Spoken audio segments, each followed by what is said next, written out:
Then further, the narrator says, a sweetmeat seller hogged gulab jamun, rasgulla, barfi, jalebi at the corner of the entrance, and a crowd pressed round his counter at the foot of an architecture of many colored sweets, decorated with leaves of silver and gold.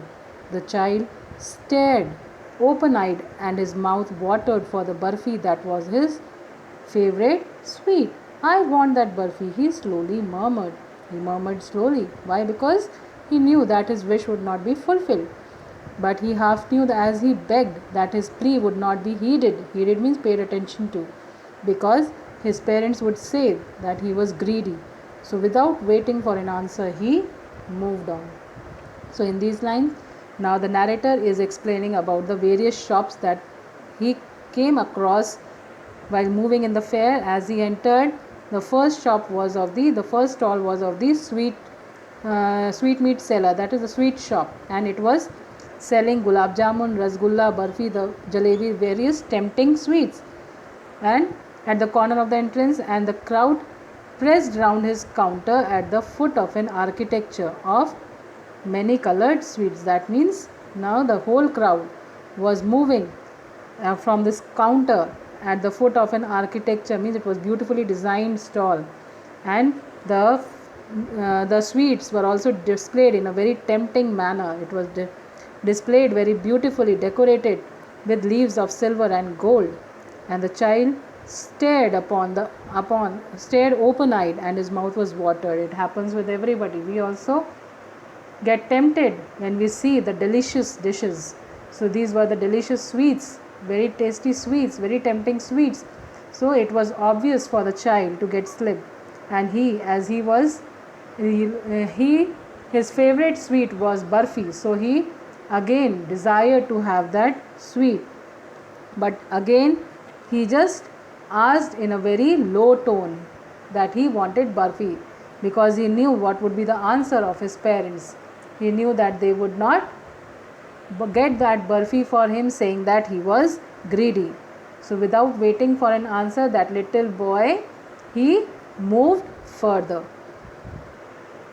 Now further, the writer says that a flower seller hogged a garland of gulmohar, a garland of gulmohar. The child seemed irresistibly drawn. He went towards the basket where the flowers lay heaped, and half murmured, I want that garland. So again he said, now he asked for the garland in a very low tone. Now he is saying that he went towards the basket where the flowers lay heaped, and half murmured, I want that garland. But he well knew his parents would refuse to buy him those flowers, because they would say that they were cheap. So without waiting for an answer, he moved on. So now here the narrator is saying that the next stall after the sweet shop was of the flower seller, and he announced that he was selling garlands of gulmohar flowers. The child wanted one of those garlands. He walked towards the basket of flowers and again announced his desire to have one in a very low tone. Why? Because he knew that his parents would not pay heed towards his demand, and they would not fulfill it, and they would give some other excuse, and he knew that very well, and they would refuse him to buy the flowers, and they are saying that they were cheap. Again the boy, thinking that, he moved ahead without expecting a reply from his parents.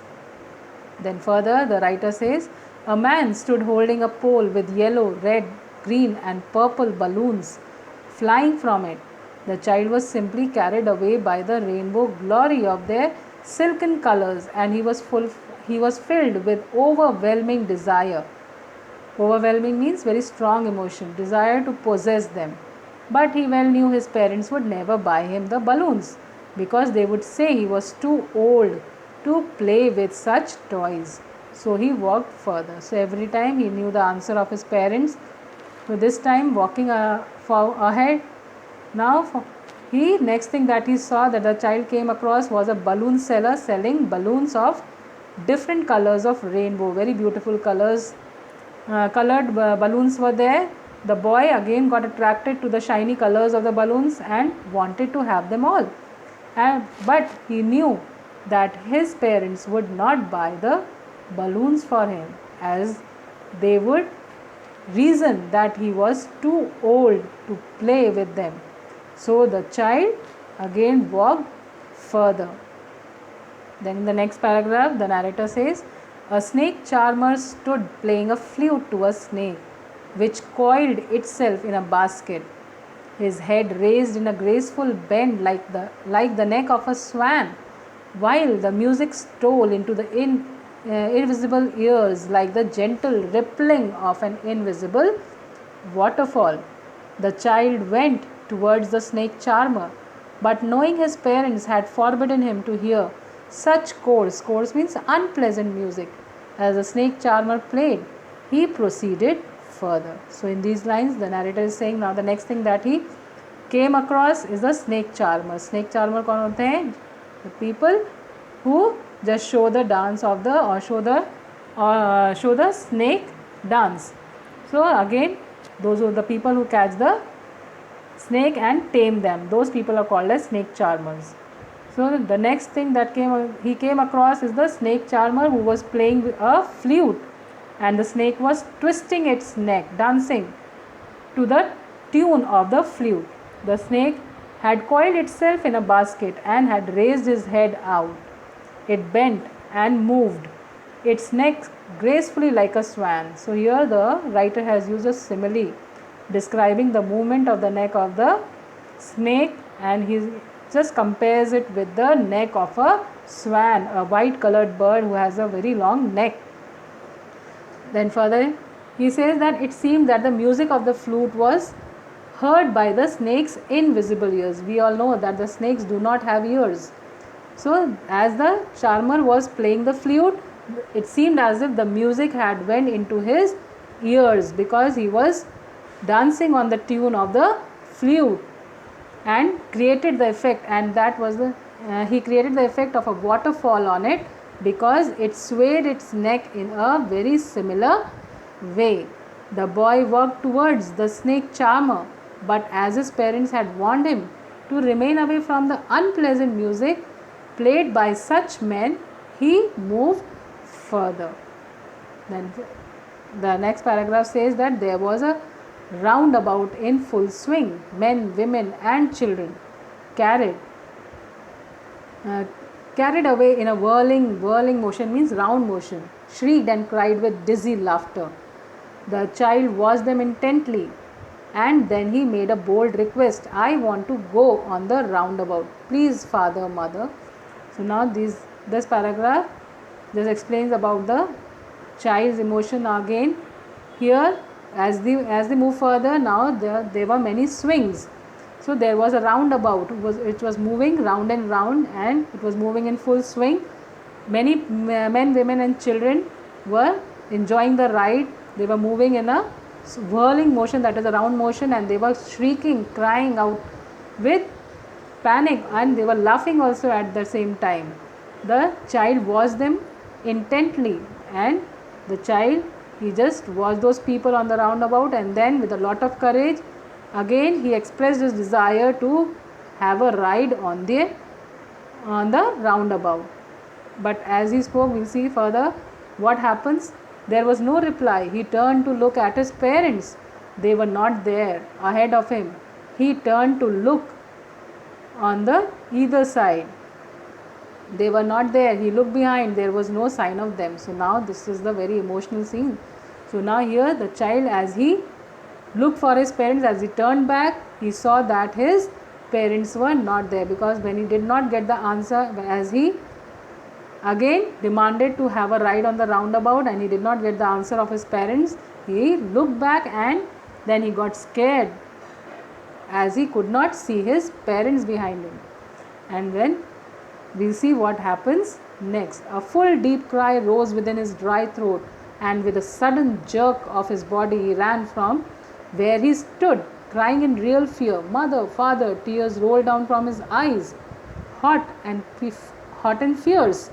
His flushed face was convulsed with fear. Now, convulsed means pichak jana bilkul. Now it was He was so much scared. Then, panic stricken, he ran to one side first, then to the other. Hither and thither means here and there in all directions, knowing not where to go. Mother, father, he wailed. Wailed means to cry out of sorrow or to mourn. His yellow turban came untied and his clothes became muddy. So, in these lines, the narrator says that the boy cried loudly and he jerked his body and ran here and there, calling out for his parents. Now he was very scared and panic stricken. He was moving here and there to see his parents. He was full of fear and tears started rolling down his cheeks. And as he wailed, as he cried, as he gave that painful cry and ran around here and there, his turban that he was wearing on his head opened and his clothes also became muddy because the area was very dusty.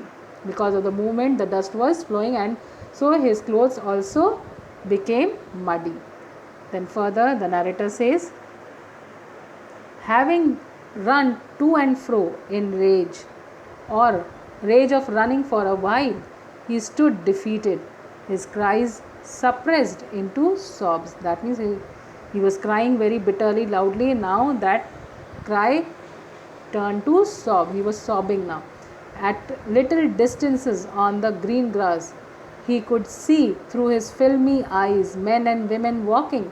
He tried to look intently among the patches of bright yellow clothes, but there was no sign of his father and mother among these people, who seemed to laugh and talk just for the sake of laughing and talking.